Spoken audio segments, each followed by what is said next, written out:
Tendance à la hausse ce matin sur le CAC 40, l'indice parisien est une fois de plus porté par les clôtures des indices américains, avec notamment plus d'1,5% de hausse pour le S&P 500, tandis que le Nasdaq est allé chercher un nouveau record, passant la barre des 12 000 points à 12 056,44 points très exactement hier soir. Attendu à 20h hier, le livre beige de la Fed a pourtant décrit une croissance réduite dans la plupart des États-Unis qui peinent à renouer avec ses niveaux d'avant la pandémie. Les recrutements peinent aussi à se reprendre. Les embauches sont effectivement bien présentes selon la Fed, mais à un rythme plus léger qu'avant.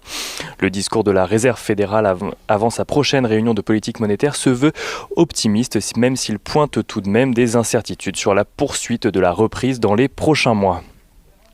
Et parmi les sujets suivis de près par les investisseurs chaque jour, la course au vaccin contre la Covid-19 continue. C'est aujourd'hui Sanofi qui annonce le lancement d'un essai clinique avec son partenaire britannique GSK. Mené aux États-Unis, il appliquera un peu plus de 400 patients. Si jamais celui-ci s'avérait concluant, il faudrait tout de même attendre le premier semestre 2021 pour que celui-ci soit homologué. Et côté entreprise, Capgemini publie aujourd'hui des résultats en adéquation avec ses premières estimations de juillet, faisant état d'une baisse de 20% de son résultat net. Le groupe vise à présent une croissance de son chiffre d'affaires entre 12,5 et 14%.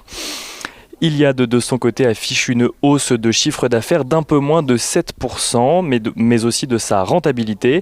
La bonne dynamique commerciale du groupe a permis de contrebalancer les pertes subies par l'entreprise en lien avec la pandémie, pertes qui s'élèvent tout de même à plusieurs dizaines de millions d'euros.